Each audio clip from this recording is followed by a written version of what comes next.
Nós vamos ler a mensagem para a nossa reflexão, que está no informativo, com o título Impedimentos. Pondo de lado todo o impedimento, corramos com perseverança a carreira que nos está proposta. Está em Paulo, Hebreus 12:1. Por onde transites na terra, transportando o vaso de tua fé a derramar-se em boas obras, encontrarás sempre impedimentos a granel, dificultando-te a ação. Hoje é o fracasso nas tentativas iniciais do progresso. Amanhã é o companheiro que falha. Depois é a perseguição descaridosa ao teu ideal. Afligir-te-ás com o fel de muitos lábios que te merecem apreço. Sofrerás, de quando em quando, a incompreensão dos outros. Periodicamente, encontrarás na vanguarda obstáculos mil, induzindo-te à inércia ou à negação. A carreira que nos está proposta, no entanto, deve desdobrar-se no roteiro do bem incessante. Que fazer com as pessoas e circunstâncias que nos compelem ao retardamento e à imobilidade? O apóstolo dos gentios responde, categórico: pondo de lado todo o impedimento. Colocar a dificuldade à margem, porém, não é desprezar as opiniões alheias quando respeitáveis ou fugir à luta vulgar. É respeitar cada individualidade na posição que lhe é própria. É partilhar o ângulo mais nobre do bom combate, com a nossa melhor colaboração pelo aperfeiçoamento geral. E por dentro, na intimidade do coração, prosseguir com Jesus, hoje, amanhã e sempre, agindo e servindo, aprendendo e amando, até que a luz divina brilhe em nossa consciência, tanto quanto inconscientemente já nos achamos dentro dela. Essa mensagem foi de Emmanuel, do livro Fonte Viva, de Francisco Cândido Xavier. Acho que ela não precisa de nenhum comentário, basta que a gente possa refletir sobre a mensagem inteira. Muito obrigada, uma boa noite. Deus, nosso Pai, Tu que sois todo poder e bondade, a Ti, Senhor, elevo o meu pensamento para agradecer-te pela oportunidade que tivemos de aqui chegar. Estamos todos nós aqui, de ombro a ombro, unidos. E cada um de nós, Senhor, traz consigo as suas necessidades maiores. E queremos colocá-las a teus pés. Situações difíceis quantas vezes. Situações que nos fogem do controle. Quantas vezes é a nossa saúde que nos preocupa. Enfim, Senhor, realmente são várias as necessidades aqui presentes. E eu venho colocar a teus pés todas essas necessidades. E é dessa forma que eu peço aos nossos benfeitores espirituais, aos nossos guias e protetores, que nos permita estar dando como iniciada a reunião desta noite, e eu o faço em nome de Deus, acima de tudo. Louvado seja nosso Senhor Jesus Cristo. Graças a Deus. Nós vamos ter o estudo hoje com o nosso Mozart. Boa noite a todos. Muita paz em nossos corações. O tema que nos cabe hoje é caracteres do homem de bem. Ou seja, falar sobre as qualidades, as características, os sentimentos, tracejar uma ideia do que seja o homem de bem. Quando jovem, ou melhor, quando mais jovem, adentrando o estudo da doutrina espírita, participando nos primeiros passos do movimento espírita, a gente tinha uma idealização a respeito do que seja homem de bem. Na nossa vã e tola pretensão, já nos julgávamos que tal. Ou seja, embora jovem, embora menino, pensávamos já bem avançado nesse projeto de homem de bem. Ao longo do tempo, a gente vai aprendendo que não é tão simples assim.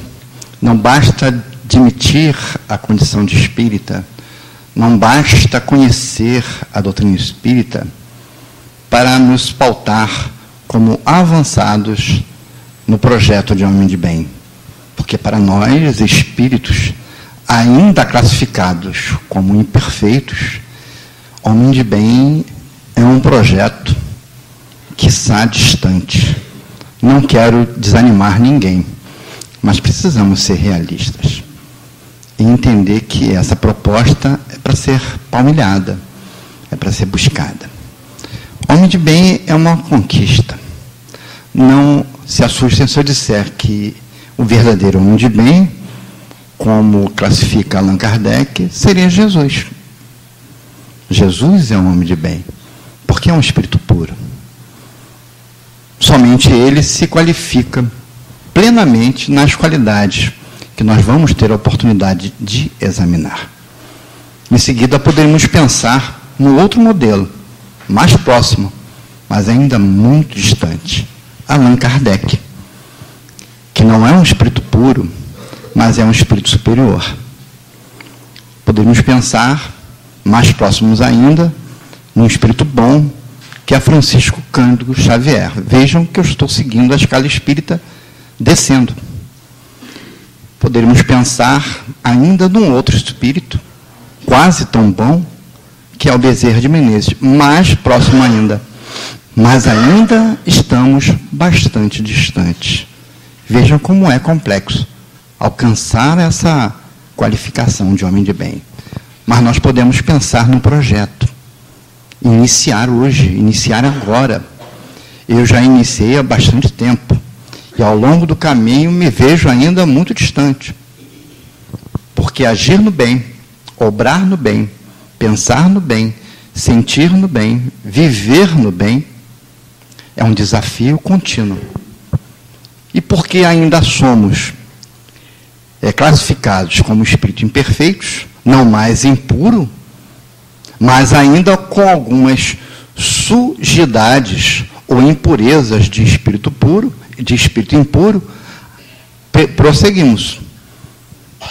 Espíritos mornos, espíritos nem bom nem mal, mas ainda muito atrelado no mal. E ainda permeado de todas as outras qualidades daqueles espíritos na condição de imperfeitos. Mas não impuro. Impuro é um espírito totalmente ignorante. Não somos mais. E ainda é evado no mal, muito fortificado no mal.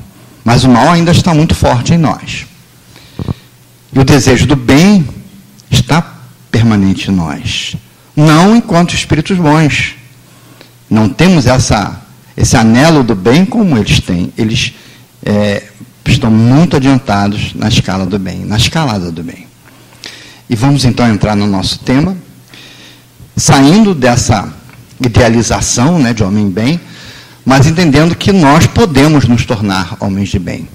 Há questões que falam se o homem de bem, se o espírito se o homem de bem pode reencarnar como um espírito vicioso ou um espírito impuro. Não é possível, porque não há retrogradação. Então, chegar ao homem de bem já é uma conquista que nos traz muitas facilidades. A desencarnação de um homem de bem é livre de perturbação, como ocorre com os espíritos viciosos, ainda ligados à condição de imperfeitos. E o contrário pode ocorrer. A questão colocada pelo Livro dos Espíritos é que o espírito vicioso, ou o espírito mau, se ele pode se tornar um homem de bem. Pode. Mas não é de imediato. Não é numa encarnação. É preciso muitas encarnações. É preciso passar pelo carreiro da evolução. É preciso superar todas aquelas classificações que tem na ordem de espírito imperfeito. E aí chegar à condição de bons espíritos. Até chegar à condição de espírito puro, que está bastante distante. O importante é nós entendermos que pela sinceridade, pela autenticidade, trilhar esse caminho, buscar essa conquista, é muito mais simples, é muito mais fácil. Então vamos ver as qualidades que devem ornar o homem de bem. Vamos lá, caracteres do homem de bem. O verdadeiro homem de bem é aquele que pratica a lei de justiça, de amor e de caridade em sua maior pureza. De acordo com o Evangelho segundo o Espiritismo, suas características são as seguintes: a consciência de si mesmo. A mensagem que diz que a maioria de nós, incluindo eu, ainda estão adormecidos no plano material, distraídos na lida diária, com os apetrechos do caminho.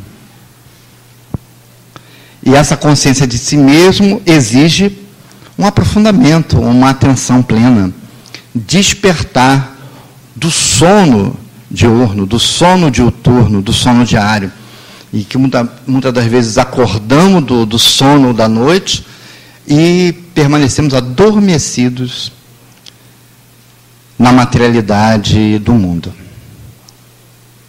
Interroga a consciência sobre seus próprios atos, pergunta a si mesmo se não violou determinada lei, se não fez o mal e se fez todo o bem que podia. Não basta só não fazer o mal, é preciso fazer todo o bem possível. Se negligenciou voluntariamente uma ocasião de ser útil, se ninguém tem o que reclamar dele, enfim, se fez aos outros tudo o que gostaria que fizesse com ele. Essa questão da reclamação é complicado até para o homem de bem, porque até Jesus não agradou a todos. Outro item é fé e confiança. Tem fé em Deus, em sua bondade, em sua justiça e em sua sabedoria. Sabe que nada ocorre sem a sua permissão e se submete em todas as coisas à sua vontade. Tem esperança. Acredita na felicidade futura, por isso coloca os bens espirituais acima dos bens temporais. Está desprendido da materialidade do mundo, da vida diária.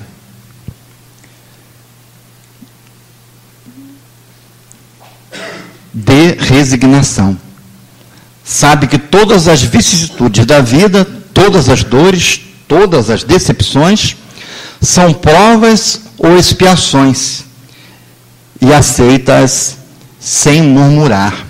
O que é prova, não é? E o que é expiação? Prova é exatamente o testemunho contínuo que a gente faz se a gente já entendeu determinada situação, avançou a respeito de determinada situação. A gente vai realmente comprovar se a gente fez a aprendizagem de um processo de vida, de um processo de existência por que passamos.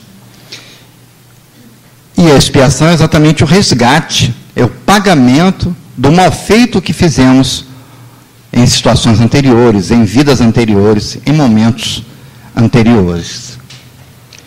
superada a expiação, somos guindados às provações. Saímos de uma situação para outra. Portanto, deveria ser expiações ou provas. Sem murmuração. A expiação passada com reclamação, com azedume, não nos ajuda muito a nos superar das mazelas que trazemos conosco. Permanecemos adoecidos. Isso não significa, é claro, que vá deixar de trabalhar para superar alguma dificuldade ou modificar alguma situação adversa. Resignação não é sinônimo de acomodação. Não é comodidade, não é comodismo. Resignação é a aceitação ativa, dinâmica das circunstâncias. É prosseguir laborando, é prosseguir num processo de mudança, de crescimento. Mas tendo feito tudo o que se encontra ao seu alcance, sabe que o futuro a Deus pertence, aceitando as agruras que porventura tiver que enfrentar. Ou seja, não nos liberta do enfrentamento. E tem caridade, amor ao próximo e justiça. Possuindo o sentimento de caridade e amor ao próximo, faz o bem pelo bem, sem esperança de recompensa e retribui o mal com o bem. Toma a defesa do fraco contra o forte e sacrifica sempre seu interesse à justiça. Na questão 9 e 18, nós vamos ver também essas características, sendo que o Evangelho segundo o Espiritismo amplia essas características. Por isso o texto é melhor aproveitado. E tem F, benevolência. Encontra satisfação nos benefícios que derrama, nos serviços que presta, nas lágrimas que seca, nas consolações que dá aos aflitos. Como nos diz Richard Simonetti, em A Constituição Divina, que é um livro dele, a benevolência deve se exprimir na boa vontade e na disposição de praticar o bem. E podemos exercitá-la através do trabalho em favor de nosso próximo. E tem G, desprendimento ou generosidade. Seu primeiro movimento é o de pensar nos outros antes de pensar em si mesmo, de procurar o interesse dos outros antes do seu próprio. É colocado que o interesse pessoal, lá em O Livro dos Espíritos, é o grande empecilho do nosso desenvolvimento, do nosso crescimento, do nosso aprimoramento. Mas não o fazemos sem o interesse pessoal. Devemos ser desinteressados, como é argumentado nos textos que estudamos, que se referem ao homem de bem, mas não podemos perder o interesse pessoal. Não podemos exacerbá-lo, mas não podemos ficar sem ele, porque temos que ter interesse por nós próprios. É a autoestima, é o autoconhecimento, é o trabalho consigo mesmo. Ele fala em desinteresse das coisas, não fala em desinteresse pessoal, da sua pessoa. Há um sentido para esse renunciar a si mesmo, esse desinteresse das coisas. Desinteresse exacerbado de si mesmo, mas sem perder o interesse próprio. Porque a medida do amor verdadeiro é o amar a si mesmo, como nos ensina Jesus. Amar a Deus sobre todas as coisas e ao próprio como a si mesmo. Então não dá para retirar esse interesse pessoal, mas é o justo interesse pessoal. É o interesse pessoal na justa medida. Quando se estuda egoísmo, nessa parte do Livro dos Espíritos, é bem esclarecido acerca disso. Então, não se deve exacerbar esse interesse pessoal. É aí que jaz o egoísmo. E tem H, fraternidade. É bom, humano e benevolente para com todos, sem preferência de raças nem de crenças, porque vê irmãos em todos os homens. Isso é um ensino para nós espíritas, ou aqueles de nós que somos espíritas, ou aqueles de nós que temos simpatia ao espiritismo. O Espiritismo não significa que com isso nós devamos desmerecer as religiões alheias ou as filosofias alheias, ou nos tornar uma seita. Muito longe disso. Porque ser espírita significa exatamente esse projeto de homem de bem. Significa ser autêntico, significa ser sincero, significa ser verdadeiro. Espírita não é um rótulo. Espírita é uma busca de homem de bem. É a busca da conquista de ser homem de bem. É um compromisso muito grave com a verdade, com a realidade, com a vida.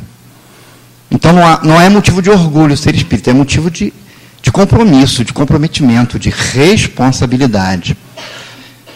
É uma posição que muitos até receiam, poucas pessoas têm coragem de trilhar esse caminho, porque exige muito de nós. Daí a gente deve buscar entender essa condição de ser espírita. Não é tão só ser adepto de um conhecimento do Espiritismo, é muito mais do que isso.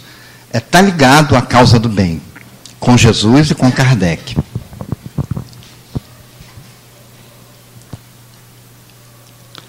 E tem respeito, essa é a condição consequente de ser espírita, respeitar ao próximo, respeitar as outras crenças.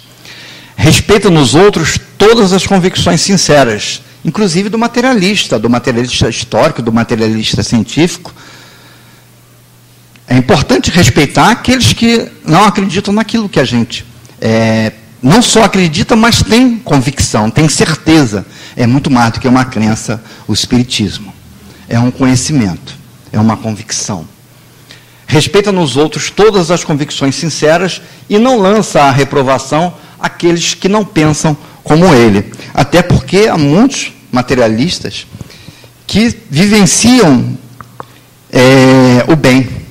E são muito mais espíritas e muito mais espiritualistas do que muitos outros tantos espiritualistas e espíritas.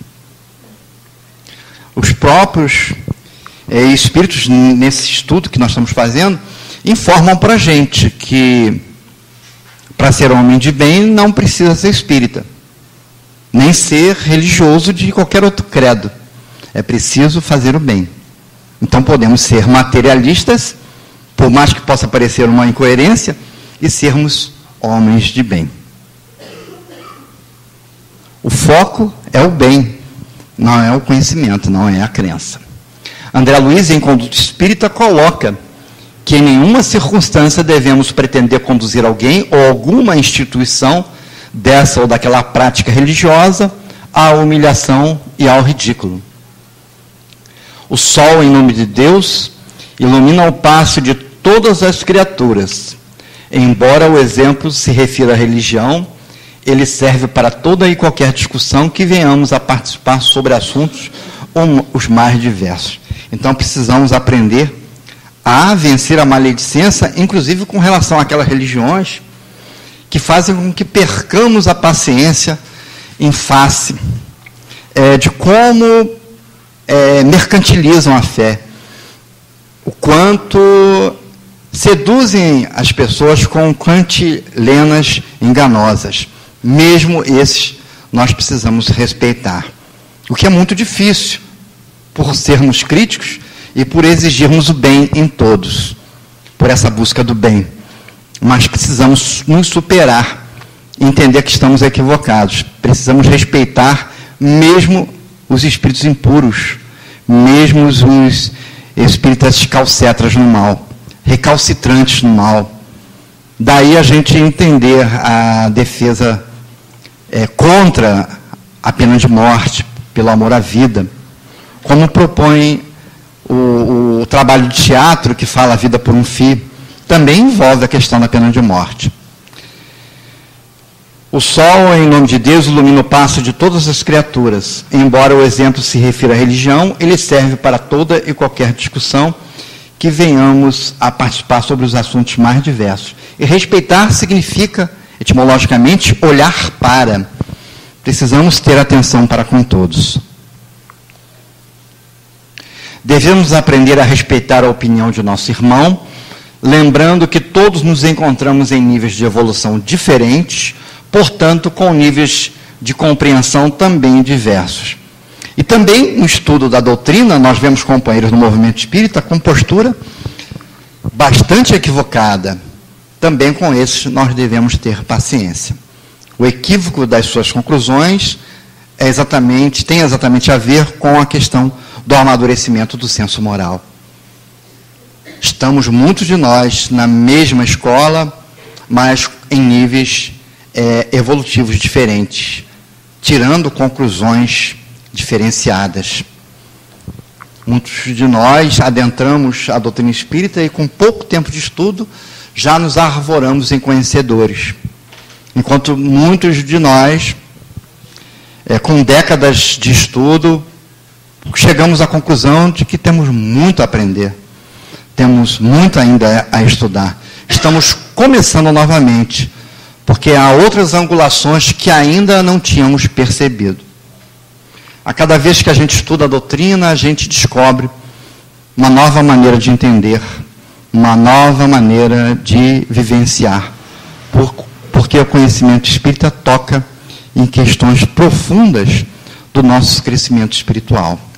Em vários momentos, é como se estivéssemos diante daquele sol que a mensagem fala, em posições diferentes. Na medida em que nos aproximamos, o sol se torna mais claro, se torna mais caloroso. Assim é o sol da verdade do conhecimento. O atraso, na verdade, é nosso. A distância, na verdade, é nossa. Não é do sol, porque o sol está dentro de nós. Não nos restringindo apenas à opinião, devemos respeitar os direitos do semelhante nas menores coisas. Lembrando o adágio que diz que o limite à nossa liberdade é a liberdade da outra pessoa. Mas nós não podemos titubear, não podemos facilitar, porque nós temos uma luta no Congresso, estão aprovando a lei do aborto no Código Penal, e se a gente não fizer barulho, e se a gente não se posicionar, os materialistas de plantão vão aprovar essa lei. A revelia da maioria que pensa o contrário, fazendo o uso das possibilidades políticas que dão facilidade para a minoria pensante que tem acesso a esses escaninhos. Por que eu digo que nesse momento a gente deve respeitar, mas não deve deixar à vontade para eles escolherem por nós? Isso já aconteceu com o aborto anencefálico e pode acontecer também com o aborto em qualquer momento. A vida é que está em questão. Devemos orar, devemos atuar nos espaços que nós temos, na internet, utilizando correspondência, em todos os meios que tiver ao nosso alcance. Item J, piedade ou tolerância. A caridade deve ser seu guia, deve dizer a si mesmo que aquele que leva prejuízo a outrem por palavras malévolas, que fere a suscetibilidade de alguém por seu orgulho e seu desdém, que não recusa a ideia de causar uma inquietação, uma contrariedade, ainda que leve, quando pode evitá-lo, falta ao dever de amor ao próximo. Devemos lembrar que, com a mesma medida que julgarmos, seremos julgados. Portanto, devemos ter mais tolerância e compreensão com aqueles que nos ofendem, que nos contrariam, pois o agressor, muitas das vezes, é o irmão enfermo que necessita de nossa compaixão e de nosso carinho. Devemos refletir sobre essa expressão, compaixão. Ela é muito importante. Não julgar, não avaliar, ao observar, ao olhar, porque a gente falta com respeito. A pessoa mais mal estrutura o seu pensamento, a sua fala, a gente já tem o pé atrás e já tem uma resposta para dar sem sequer ter analisado, ter avaliado, ter pensado, ter sentido, ter se colocado empaticamente na posição do outro. Isso é compaixão. Emmanuel, no livro Paz e Renovação, ilustra bem este tema. Se alguém te injuria, situa-te na posição daquele que te apedreja o caminho, e perceberás sem detenção, que se faz digno de piedade todo aquele que assim procede, ignorando o que corta na própria alma, induzindo-se à dor do arrependimento. Ou seja, é algo que a gente sempre raciocina da seguinte forma: eu não posso deixar que o outro escolha a minha reação. Por isso eu não devo reagir, eu tenho que agir. Eu tenho que agir com pensamento, eu tenho que agir com sentimento, eu tenho que agir integralmente, eu tenho que me posicionar. Se eu tenho uma resposta baseada, focada na atitude do outro, eu, na verdade, não estou agindo, eu estou sendo instintivo, nem intuitivo eu estou sendo, porque eu não estou usando nenhuma esfera superior do meu sentimento, da minha mente. É preciso que eu tenha interesse no meu sentimento, no meu interesse, na minha necessidade, mas para isso eu tenho que olhar para o outro. Daí o respeito, daí a compaixão. Olhando para o outro, eu vou observar o quê? O seu interesse, o seu sentimento, a sua necessidade, observando, sem julgar, sem avaliar. Entendendo, tendo empatia, colocando-me no lugar dele, para que aí sim, de uma maneira sentida, intensa, eu possa ter não uma reação, mas uma ação nova, uma ação diferente, uma ação outra, que poderá amenizar a situação que está sendo trazida, que poderá fazer o outro pensar sobre a sua intenção. Por quê? Porque ele está sendo ouvido, porque ele está sendo respeitado, porque ele está sendo atendido. E aí ele vai ouvir a gente, ele vai olhar para a gente, ele vai fazer os mesmos passos que a gente trilhou.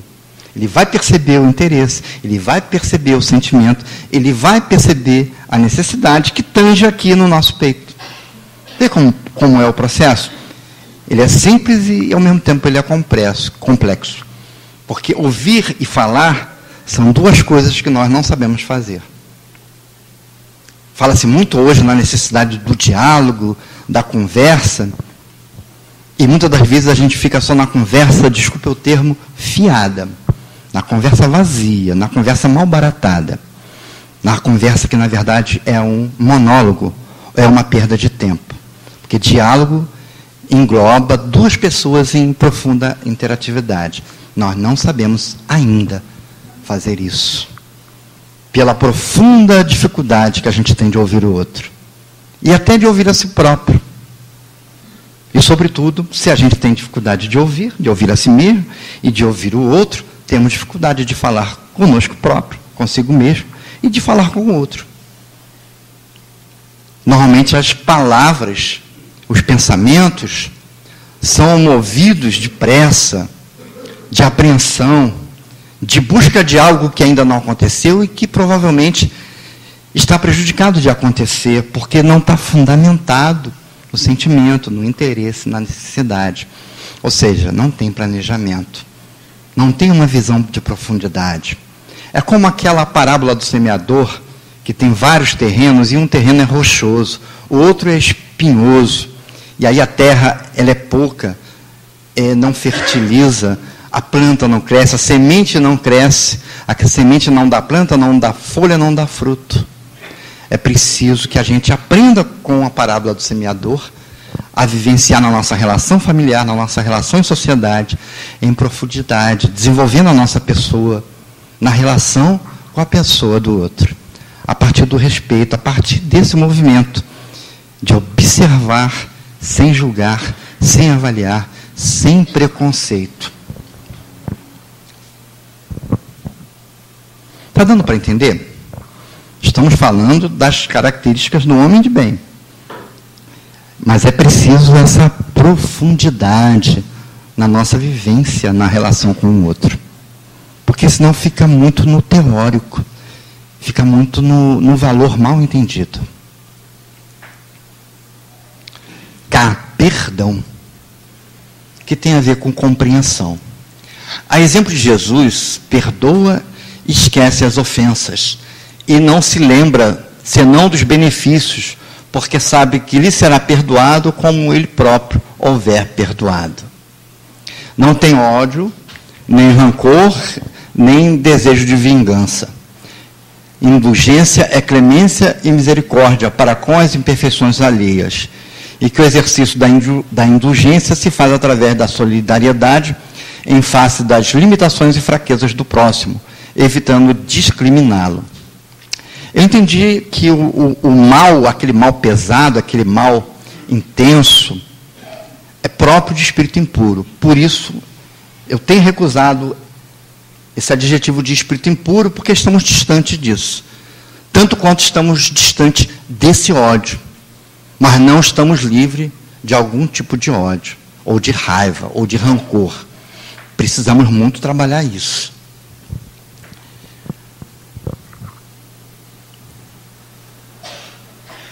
Não deve encontrar satisfação em procurar os defeitos alheios, nem em colocá-los em evidência. Mais uma vez, a maledicência. Eu entendi também que o contrário do ódio não é o amor, como a gente sempre costuma entender. O contrário do ódio é o contrário do bem-querer. O que é o bem-querer? O contrário do bem-querer, além do ódio, é o mal? É o mal-querer. Odiar é exatamente mal-querer. E o contrário do ódio é o bem-querer, é querer bem, que não é tão grande quanto o amor. O amor, ele engloba todas as virtudes, todos os sentimentos. É o sentimento por excelência. É como se nós disséssemos que o diabo é o contrário de Deus. Não tem como. Até porque o diabo não existe. E Deus é toda a existência. Está em tudo e em todos. É onisciente, onipresente e onipotente. Se a necessidade a isso o obrigar, procura sempre o bem que pode atenuar o mal, aprendendo a valorizar os pontos positivos de nosso irmão, ao invés de ressaltar os pontos negativos, contribuindo assim para a melhoria do ser. O bom chefe é aquele que suscita nos seus subordinados as qualidades e não os defeitos. Letra M, autoconhecimento. Estuda as suas próprias imperfeições e trabalha sem cessar para combatê-las. Há uma fala que se diz que a gente evolui para ser perfeito. E a gente entende que Jesus é um ser perfeito. Mas a gente também aprende que perfeito só Deus é. Complexo? Parece uma contradição, um paradoxo. Porque, na verdade, a perfeição de Jesus perto da nossa, ela é praticamente absoluta. Mas não é absoluta perante a Deus. A perfeição de Jesus é o top de linha que a gente pode almejar. Porque Jesus continua se aperfeiçoando. Não que ele tenha imperfeições como as nossas, mas ele tem necessidades superiores à nossa. Daí, ainda se aperfeiçoar no sentido de buscar a Deus, de ir ao encontro a Deus, da compreensão de Deus. Ok? Todos os seus esforços devem tender a permitir que diga a si mesmo no dia seguinte que há nele alguma coisa de melhor do que na véspera. E aí a gente está falando do homem de bem que nós estamos trabalhando, que nós estamos buscando em termos de conquista. Ok? Todos nós devemos nos sentir homens de bem. Não nos enganar com isso, mas nos sentir homens de bem, porque se nós estamos iniciando um processo, nós já estamos nos tornando homem de bem. Aí eu já trago algo que pode nos animar. Daí eu dizer muitas das vezes que nós não somos tão somente espíritos imperfeitos. Somos muito mais do que isso, somos espíritos perfectíveis. Somos feitos para sermos perfeitos. Temos todas as sementes da perfeição, como diz o capítulo 19 do Evangelho, no item 12. E tem N discrição. É algo que é contrário, totalmente contrário à maledicência. Não procura se valorizar, nem a seus talentos, à custa de outrem. Aproveita todas as ocasiões para ressaltar as qualidades dos outros. E tem humildade. que eu costumo traduzir como autenticidade. Não deve se envaidecer nem com a fortuna, nem com as vantagens pessoais, porque sabe que tudo que lhe foi dado pode lhe ser retirado. E tem P, prudência. Usa, mas não abusa dos bens que lhe são concedidos, porque sabe que é um depositário que deverá prestar contas e que, dentre as destinações que lhes pode dar, a mais prejudicial para si mesmo é de fazê-los servir à satisfação de suas paixões. Age com prudência. E tem que responsabilidade. Se a ordem social colocar homens sob a sua dependência, ele os trata com bondade e benevolência, porque são seus iguais perante Deus. Usa de sua autoridade para erguer-lhes o moral e não para os esmagar com seu orgulho. Evita tudo o que pode tornar a posição dos subalternos mais penosa. E, letra R, dever. Como subordinado, compreende os deveres da sua posição e tenha um cuidado em cumpri-los conscienciosamente. André Luiz nos diz em Sinal Verde que quem executa com alegria as tarefas consideradas menores, espontaneamente se promove às tarefas consideradas maiores. Continuando, ele nos informa que a melhor maneira de referenciar a quem dirige será sempre a execução fiel das próprias obrigações. É importante que, ao estarmos na posição de subordinados, saibamos trabalhar com alegria, fazendo de nosso trabalho um meio de aperfeiçoamento e aprimoramento de nossas qualidades. Eu gostaria de ficar por aqui, para a gente não ultrapassar o tempo que nos cabe.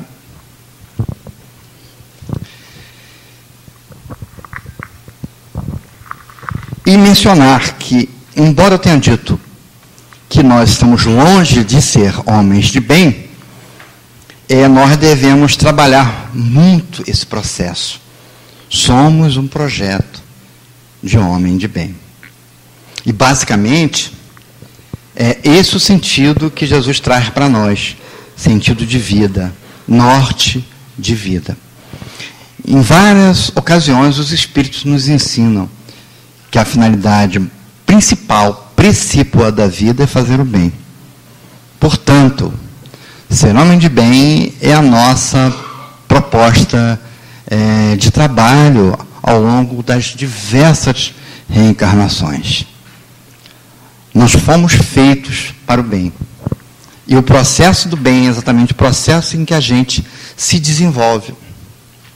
Há uma questão no Livro dos Espíritos que fala que nós nos desenvolvemos naturalmente, por meio de nós próprios.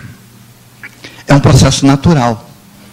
Então, queiramos ou não, nos empenhemos ou não, nós vamos chegar lá no espírito perfeito, no homem de bem verdadeiro. Mas nós podemos fazer um processo mais rápido. Vai levar muitas existências. Mas quanto mais nós nos apressarmos, melhor nós vamos nos sentirmos. Porque a perfeição nos leva à felicidade. Perfeição é fazer o bem. Perfeição é ser bom. Se perfeição é fazer o bem, perfeição é ser bom, e isso nos leva à felicidade, e se nós todos queremos ser felizes, naturalmente nós vamos buscar o caminho do bem. É porque por nos equivocarmos, nos confundirmos com a maneira como interpretamos os conhecimentos, nós nos distanciamos do significado verdadeiro desses conhecimentos. Buscamos o bem naquilo que o bem não reside. Buscamos a satisfação aonde o bem não reside. São satisfações passadiças, passageiras, fugazes, que geram prazeres igualmente fugazes, passageiros, que vão nos levar ao mal-estar, que vão nos levar ao sofrimento. E não queremos sofrer, e não queremos mal-estar. Mas por entendermos equivocadamente, nós estamos sempre buscando, na hora errada, aquilo que julgamos ser certo, e aquilo que nós deveríamos julgar certo, julgamos errado. Então, nós precisamos estudar mais, aprender mais, para nos libertar daquilo que nos impede de ser livre, que é a nossa ignorância. Precisamos cada vez mais superar as impurezas e nos tornar cada vez mais puros. E quando eu falo nessa questão de ser homem de bem e de ser puro, de ter pureza de intenção, de ser como a criança que Jesus nos ensina, eu estou falando de uma coisa muito simples. É de sermos uma pessoa inteira, é de termos plenamente as nossas faculdades, a nossa capacidade. Para isso a gente precisa ter foco naquilo que a gente faz, ter clareza naquilo que a gente faz, naquilo que a gente almeja, naquilo que a gente objetiva. E a gente se distrai, e a gente se dispersa, e a gente se confunde com aquilo que a gente ouve, com aquilo que a gente lê. Por quê? Porque existe um grande fator que prepondera nisso tudo. Está lá no texto que fala os bons espíritas, maturidade do senso moral. Somos ainda imaturos no que diz respeito ao senso moral, ao criticismo, à capacidade crítica. Nós não temos estofo evolutivo, condição moral, condição espiritual para aquilatar das escolhas que fazemos. Daí porque fazemos, muitas das vezes, escolhas erradas. Então, se nós ainda não sabemos ouvir, ainda não sabemos falar, porque não paramos para ouvir, não paramos para falar, não pensamos antes de fazer uma coisa ou de fazer a outra, e na medida que somos assim, agimos assim, como serão as nossas escolhas? Serão impensadas, serão mal sentidas, serão feitas ao arrepio do nosso melhor destino. E aí nós vamos atrasar o nosso processo. Existem várias ferramentas para nós nos aprimorarmos, para nós nos tornarmos homens de bem. Agostinho, que Kardec chama de Santo Agostinho, eu não tenho intimidade com Agostinho, mas ele não é santo, ele é um espírito elevado. Em respeito às tradições da época, e até para que fosse conhecido, Kardec chamava de Santo Agostinho. Mas Agostinho, esse espírito maravilhoso, nos ensinou uma ferramenta para nós avançarmos no processo de autoconhecimento e de autoestima, que é essa autoavaliação. Mas você disse para nós não avaliarmos. Avaliar sem julgar. Não quer dizer que nós não podemos avaliar as situações, avaliar as características das pessoas que estão à nossa volta. Nós não devemos julgar e nem avaliar nesse sentido de fazer julgamento precipitado. Mas nós devemos estar sempre examinando as situações e nos autoexaminando. Ele fala que no final de cada dia a gente pode fazer esse processo de reflexão sobre nossos atos e aí nós vamos, a pouco e pouco, nos tornando pessoas melhores. Mas não porque nós estamos nos avaliando, mas é porque nós estamos vivendo. O processo de mudança se dá com a vida. É por isso que quando nós desencarnamos, há companheiros que acham que a gente não evolui no plano espiritual. E há companheiros que acham que a gente evolui mais no plano espiritual. As duas concepções estão equivocadas. A gente evolui, mas evolui mais lentamente. A gente evolui mais quando encarna, porque o processo ele exige mais de nós. A gente passa pelo sofrimento, a gente passa pela experiência, a gente passa por situações diferenciadas. E no mundo espiritual a gente está sempre no meio de semelhantes, de afins, de familiares no aspecto espiritual. E aí não tem aquela dinâmica da contrariedade, das diversidades, que nos ajuda tanto a estar fazendo valoração das coisas, estar aprendendo com as situações diferentes. Por isso que é importante a gente estar encarnado. E aí a gente evolui mais rápido. Sofre mais. Mas quando a gente aprende que o sofrimento não é sentir dor, o sofrimento é aprender, é crescer, é saborear, aí o sentido da provação, ele passa a ser diferente. A doutrina espírita nos ensina a ser feliz em meio ao sofrimento, em meio à procela e até em meio à dor. Porque a gente vai se tornando mais forte, mais consciente, mais presente e supera os estágios de dificuldade. E a cada estágio de dificuldade a gente sabe, está complicado, está difícil, mas a gente fica suspeitando, vem aí uma coisa boa. Da mesma maneira que quando as coisas estão muito calmas, estão muito tranquilas, intimamente a gente já está com a pulga atrás da orelha, vem problema por aí. Está muito sereno, está muito fácil, e as coisas a gente sabe que não é assim.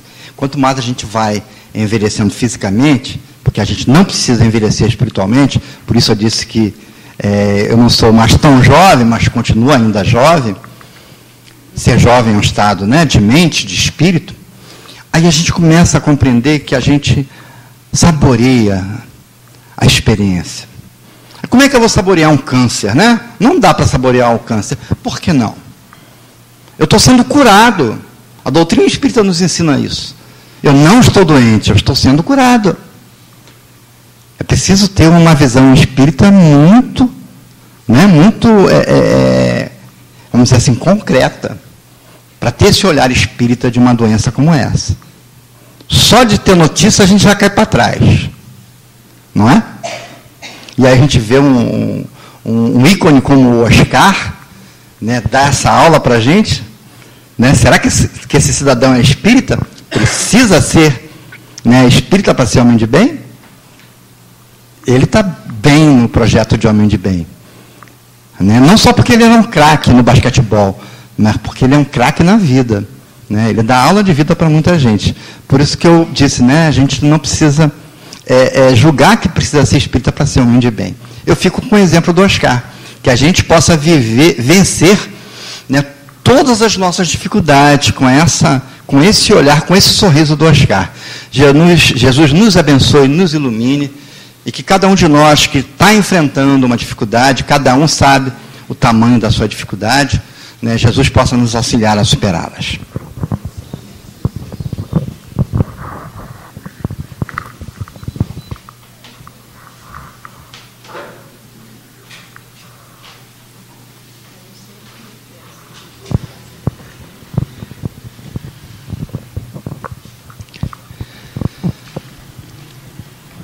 Oremos nesse momento, mas eu vou pedir licença à nossa tia Guacira fazer uma prece diferente.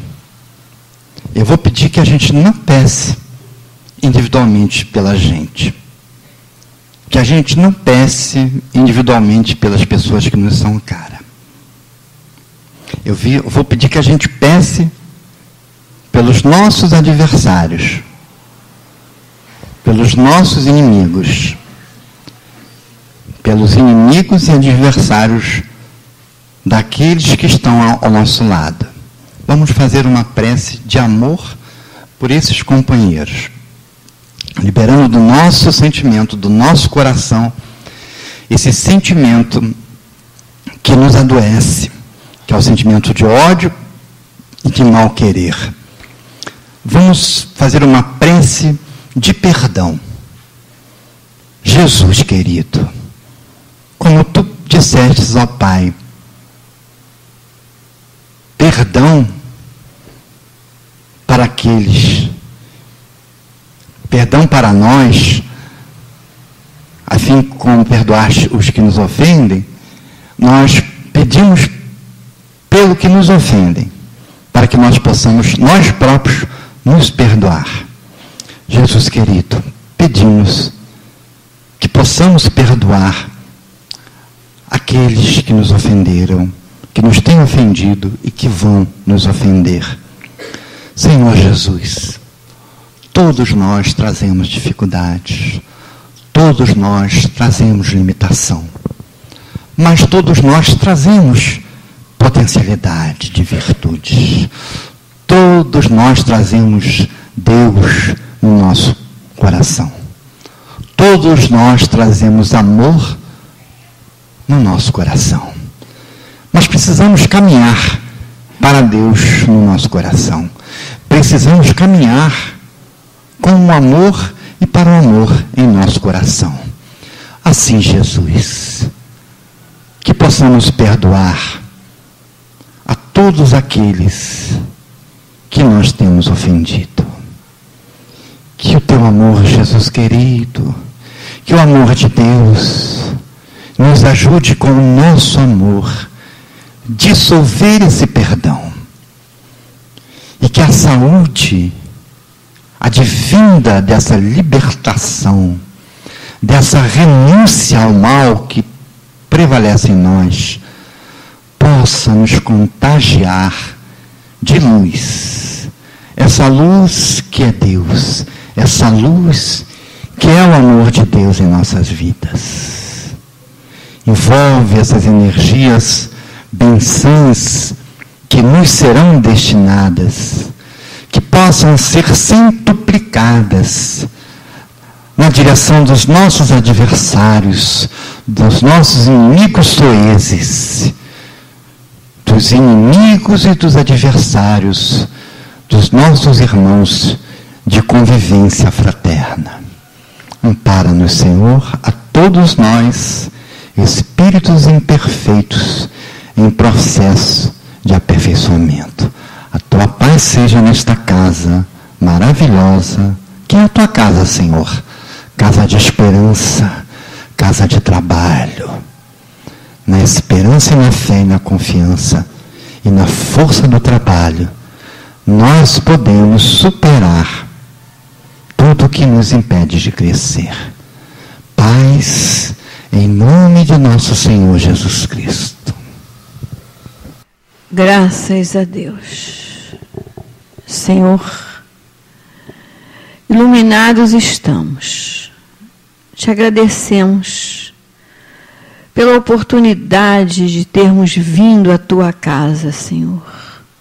Receber o bálsamo de luz, dos esclarecimentos, lembretes que o nosso companheiro nos trouxe. E agora com a prece, Senhor, meu Pai. Não sabemos como agradecer tanto privilégio. Sim, somos privilegiados. Por isso, muito obrigado. Senhor, em nome dos nossos guias e protetores, em nome desses espíritos amigos que aqui estão trabalhando conosco, mas acima de tudo, em nome de Deus, damos como encerrada a primeira parte de nossos trabalhos da noite de hoje. Louvado seja nosso Senhor Jesus Cristo. Graças a Deus.